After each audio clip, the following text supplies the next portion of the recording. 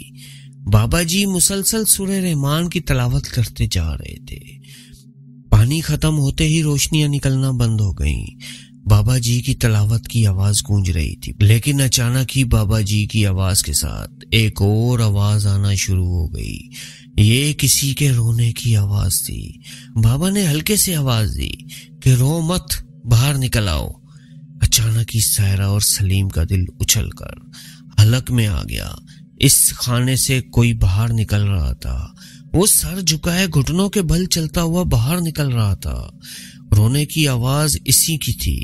سائرہ آنکھیں پھاڑے اسے دیکھ رہی تھی۔ وہ باہر نکل کر کھڑا ہوا تو وہ دونوں میاں بیوی حیرت زدہ رہ گئے، کیونکہ یہ کوئی اور نہیں، وہی ملنگ بچہ تھا جو جہانگیر کے مقبرے پہ ان کو ملا تھا۔ وہ بس روئے جا رہا تھا۔ بابا جی نے اس بچے سے کہا کہ بس بیٹا، اب تیری کہانی ختم ہو گئی، اب اٹھ اور یہاں سے چلا جا اور اپنے خاندان کے ساتھ جا کر رہے۔ اس بچے نے کوئی جواب نہ دیا۔ وہ روتا ہوا مغربی دیوار کے پاس جا کر اس طرح اس کے آر پار ہو گیا جیسے وہ دھوئیں کی ہو، لیکن جاتے جاتے اس نے گردن موڑ کر سائرہ کی طرف نمناک آنکھوں سے دیکھا اور دیوار کے اس پر غائب ہو گیا۔ بابا جی ان کو لے کر باہر آ گئے۔ سائرہ اس سارے معاملے میں خوف زدہ ہونے کے باوجود یکدم تر و تازہ اور حوصلے میں نظر آ رہی تھی۔ بابا جی سے پوچھا گیا کہ آخر راز کیا ہے، وہ بتائیں کہ یہ سب کیا ہے اور یہ سب کیسے ہوا۔ بابا جی کہنے لگے کہ آپ کی بچی بہت خوش قسمت ہے کہ میری نظر اس پہ پڑ گئی۔ مجھے دبئی بھی کسی ایسے ہی مقصد کے لیے بلایا گیا تھا۔ اس بچی کو دیکھتے ہی میں سمجھ گیا کہ اس کے ساتھ ایسے بھی مسائل چل رہے ہیں، لیکن اصل معاملہ مجھے تبھی پتا چلنا تھا جہاں پہ اس کے ساتھ یہ سب شروع ہوا تھا۔ میں جب پڑھائی کر رہا تھا تو یہ بچہ یہاں سے نکل کر باہر آ گیا۔ میں نے اس سے ساری تفصیل پوچھ لی۔ یہ اپنے خاندان کے ساتھ اسی جگہ رہتا تھا۔ ان کی عمریں ہماری طرح نہیں بڑھتی۔ یہ 200 سال تک بچپن سے لڑک پن تک کا سفر کرتے ہیں، اور یہ گھر کسی وقت میں پرانے قبرستان کا حصہ ہوا کرتی تھی، پھر یہاں پہ گھر بن گئے۔ یہ گھر بنا تو انہوں نے اس گھر کے تہ خانے میں اپنی رہائش اختیار کر لی۔ ان کو رہنے کے لیے بہت بڑی جگہوں کی ضرورت نہیں ہوتی۔ یہ سارا خاندان اسی خانے میں رہتا تھا۔ جب سائرہ یہاں پہ اندر گھس کر چیزوں کو چھیڑ رہی تھی تو یہ سب اس کو دیکھ رہے تھے۔ وہی وقت تھا جب یہ بچہ سائرہ پہ عاشق ہو گیا۔ یہ روزانہ چھت پہ جاتا جہاں سائرہ شام کو آ جاتی۔ یہ سامنے منڈیر پہ بیٹھا اسے دیکھتا رہتا۔ جب سائرہ نیچے آ جاتی تو یہ بھی اتر کر اس تہ خانے میں گھس جاتا۔ جب سائرہ کی شادی شروع ہوئی تو یہ پریشان ہو گیا کہ سائرہ تو دور چلی جائے گی اور کسی اور کی ہو جائے گی۔ اس سے یہ بات برداشت نہ ہوئی اور یہ سائرہ کو چھونا شروع ہو گیا۔ جنات کے چھونے سے انسان اپنے ہوش و حواس میں نہیں رہتے۔ جب سائرہ یہاں سے اپنے سسرال گئی تو یہ بھی یہاں سے سائرہ کے ساتھ ہی اس کے سسرال چلا گیا، اور سائرہ کے کمرے کی کھڑکی کے باہر جو بڑا سا درخت تھا اس پہ رہنے لگا۔ جب یہ لوگ ہنی مون پہ گئے تو یہ بھی ان کے ساتھ ہی رہا۔ مقبرہ جہانگیر میں اس کے قبیلے کے بہت سے جنات رہتے تھے۔ اپنوں میں پہنچ کر یہ مزید بے چین ہو گیا۔ جب سائرہ اکیلی بیٹھی تھی تو یہ مجسم ہو کے اس کے سامنے آ گیا، اور اس نے اپنے عشق کے ہاتھوں مجبور ہو کر سائرہ کے پاؤں چھو لیے، جس سے سائرہ کے تو ہوش و حواس گم ہو گئے، لیکن یہ جن اپنے اندر کی شدت سے بے حال ہو گیا۔ اور جب یہ بیرون ملک چلی گئی تو پھر اس کی برداشت کی نگاہ ختم ہو گئی۔ اس نے کسی بھی طرح اسے واپس لانا تھا، اور وہ کسی حد تک کامیاب بھی ہو گیا تھا اگر میں نہ آتا تو۔ اب میں نے اسے بہت کہا کہ چلا جائے، لیکن یہ نہیں مان رہا تھا۔ اس کو دور کرنے کے لیے ایک ہی صورت تھی کہ میں کلمات کی پڑھائی کر کے وہ پانی سائرہ کے ذریعے اس کے اصل ٹھکانے پہ چھڑکاؤ کروا دوں، اور ایسا کرنے سے وہ ڈور ٹوٹ گئی جو سائرہ کے ساتھ بندھی ہوئی تھی۔ اب یہ یہاں سے اپنے خاندان میں چلا گیا ہے اور کبھی واپس نہیں آئے گا۔